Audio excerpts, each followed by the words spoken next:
بسم الله الرحمن الرحيم. السلام علیکم ورحمۃ اللہ وبرکاتہ۔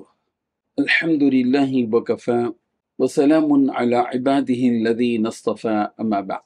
حاضرین و ناظرین، یہ درس نمبر 1974 ہے اور آج سورۃ الفتح کی 2 آیتوں کی تلاوت و تشریح کی جائے گی، آیت نمبر 18 اور 19۔ چلے سب سے پہلے ہم ان 2 آیتوں کی تلاوت کرتے ہیں، لفظی ترجمے اور ترجمے کے بعد تشریح کرتے ہیں۔ اعوذ باللہ من الشیطان الرجیم، بسم اللہ الرحمن الرحیم۔ لقد رضی اللہ عن المؤمنین اذ یبایعونک تحت الشجرة فعلم ما فی قلوبهم فأنزل السكينة عليهم وأثابهم فتحا قريبا ومغانم كثيرة يأخذونها وكان الله عزيزا حكيما صدق الله العظيم۔ لفظی ترجمہ یوں ہیں، لقد رضی اللہ، البتہ راضی ہو گیا اللہ، عن المؤمنین، مومنوں سے، اذ جب، یبایعونک وہ آپ سے بیعت کر رہے تھے، تحت الشجرتی درخت کے نیچے، فعلم چنانچہ اس نے جان لیا، ما فی قلوبہم جو ان کے دلوں میں ہیں، فانزل تو اس نے نازل کی، السکینۃ تسکین، علیہم ان پر، واثابہم اور بدلے میں دی انہیں، فتحا قریبا فتح قریب ہی، ومغانم اور غنیمتیں، کثیرتاً بہت سی، یأخذونہا کہ ان کو حاصل کریں گے، وکان اللہ اور ہے اللہ، عزیزاً نہایت غالب، حکیماً خوب حکمت والا۔ ترجمہ یوں ہے، یقیناً اللہ ان مومنوں سے بڑا خوش ہوا جب وہ درخت کے نیچے تم سے بیعت کر رہے تھے،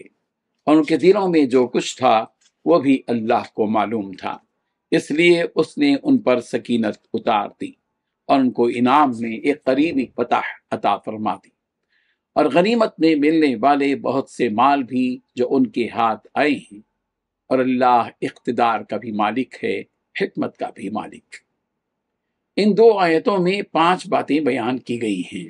پہلی بات، یقیناً اللہ تعالیٰ ان مومنوں سے بڑا خوش ہوا جو درخت کے نیچے آپ سے بیعت کر رہے تھے۔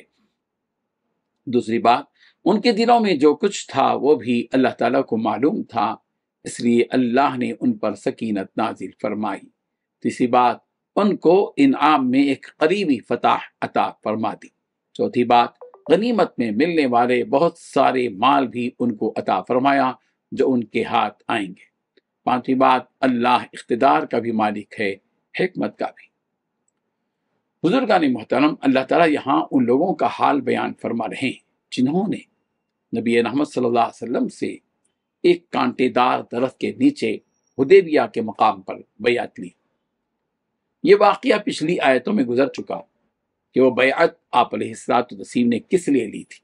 چنانچہ یہاں اللہ تعالیٰ ان بیعت لینے والوں کے بارے میں فرما رہے ہیں کہ اللہ تعالیٰ ان مومنوں سے راضی ہو گیا جنہوں نے نبی رحمت صلی اللہ علیہ وسلم کے ہاتھ پر درخت کے نیچے بیعت لی، اور نبی رحمت صلی اللہ علیہ وسلم نے فرمایا کہ جہنم میں وہ شخص نہیں جائے گا جس نے اس درخت کے نیچے بیعت کی ہو۔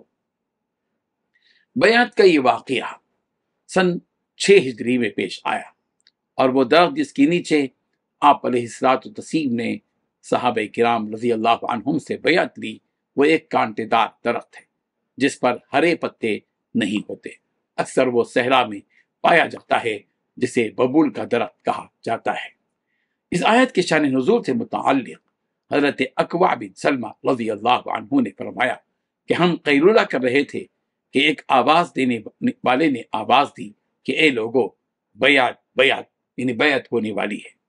جبرائیل امین علیہ السلام ابھی حکم لے کر نازل ہوئے تو ہم دوڑ کر نبی رحمت صلی اللہ علیہ وسلم کے پاس جا پہنچے تو آپ علیہ السلام سمرا ببول کے درخت کے نیچے تھے۔ ہم نے آپ سے بیعت کی۔ اس پر اللہ تبارک و تعالیٰ نے آیت نازل فرمائی۔ صحابہ کرام رضی اللہ عنہم نے